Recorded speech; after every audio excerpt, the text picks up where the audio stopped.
recording a conversation. Yeah.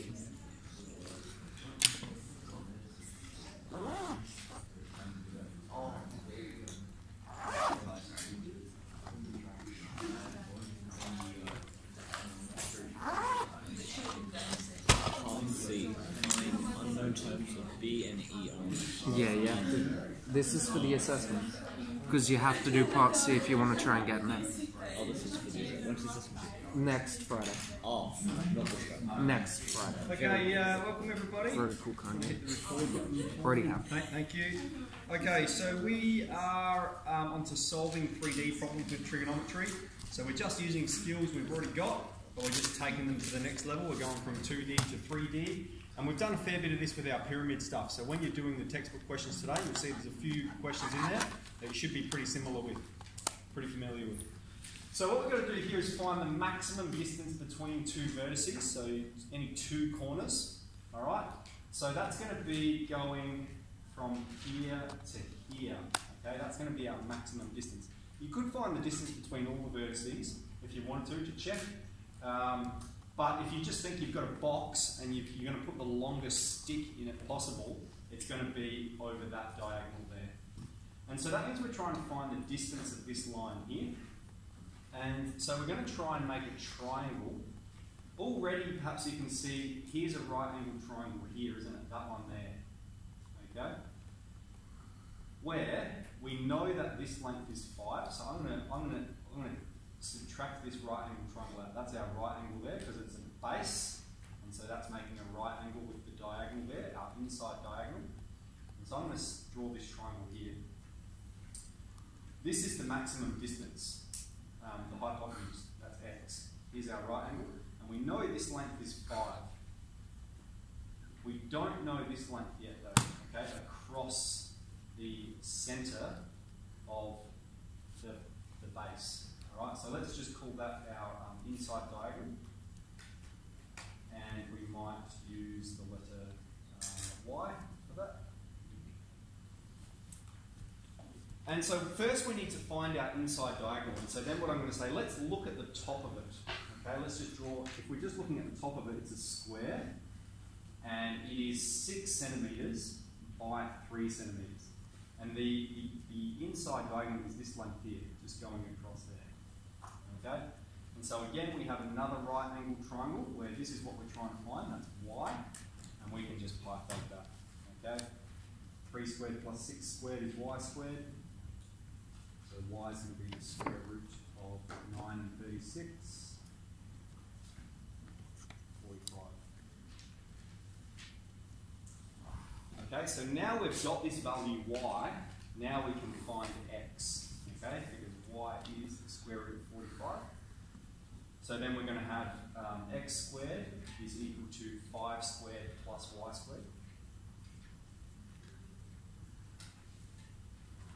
Okay, when we're squaring as a root, it just gets rid of it. So what we're going to have here is 25 plus 45. And we can add those together. We're going to have x squared is 70, x is the square root of 70. And let's crunch that to 3 significant figures. We've got 8.366, 8.37.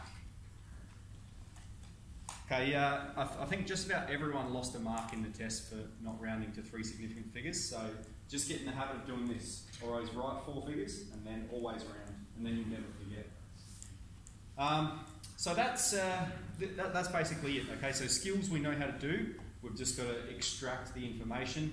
I encourage people to draw diagrams. I encourage you to draw extra triangles. This is the triangle we're extracting. Let's draw a two-dimensional figure of it. Okay, so I think I've said enough about that. I want to talk about part C of the assignment. Okay, so I've already discussed we found S. Okay, and what we found for S in terms of B and E, we found S was the square root of E squared take 0.5B squared.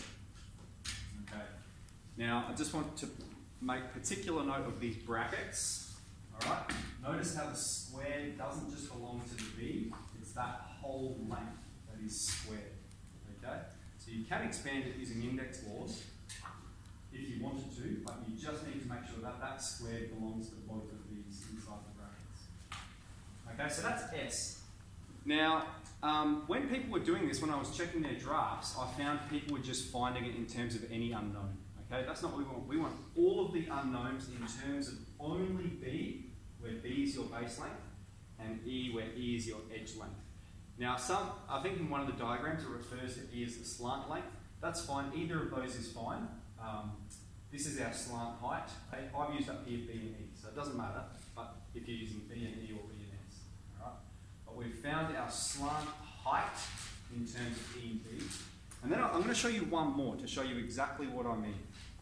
So I've got our pyramid here, and let's say we want to find our vertical height. Okay, so that's the one in the middle. And I'm just going to extract this triangle here. Okay, so there's that side, that's our vertical height, that's what we're trying to find. We've got the slant height. Okay, that's S, we're going to call that S, the slant height. And we've got half of the base again. Okay, from the outside to the centre, that's half of the base. So let's talk about finding the vertical height. I'm not going to try and draw a diagram of it because I'll butcher it. I'll just draw the triangle where this is our vertical height. Okay, and I've described from what I'm pointing at here, this is our slant height, so this is S, and this is half of the base. Okay, so we can just Pythag this. Let's have S squared equals, let's just do it in terms of H squared. I think we're all about that now. We're going to have H squared is S squared take 0.5 B squared. Okay, which means H is the square root of S squared take 0.5 B squared. Okay? But I've said I want it in terms of B and E only. Okay? So we've found S already in terms of B and E, which means we need to substitute this into this formula here. Okay? To get it only in terms of B and E. Right, then we're going to have the vertical height exclusively with B and E. So let's process that. And I'll write it out here in a fairly elongated process, but you perhaps skip one of these steps. So what we're going to have is the square root of E squared take 0.5B squared. Okay, that's S. And we have S squared. Alright, don't forget that. We've got S squared. And then take away 0.5B squared. Okay, so I'll just point out what I've done here. Here's the 0.5B squared. We've substituted in S because we found it previously, and we've got S squared. We know the squared gets rid of the square root. So let's simplify this because we want to write it as simply as possible. We're going to have the square root of B squared, take 0.5B squared. Okay, that's what that simplifies to do, the square root and that squared out there, cancel. And then we have this take 0.5B squared again. Okay, and then we can collect like terms. Because here, these are the same term. We've got minus 0.5B squared, minus 0.5B squared. That means we've got two lots of 0.5B squared. Okay, and so we have found the vertical height in terms of just B and E. We don't need to know any lengths. These are the lengths that we're dictating, B and E. Which means now we can check our formulas. We can go back and check all of them and see if we're generating the right height. Okay, so I've given you another one there, but I just wanted to emphasise we're doing it in terms of B and E only. So there is that bit of substitution going. Okay? So today, we're up to this on our checklist. It's just following page 258. I think it's 6.1. So we can work through some of that, and then you can spend some time on your folio as well. Okay?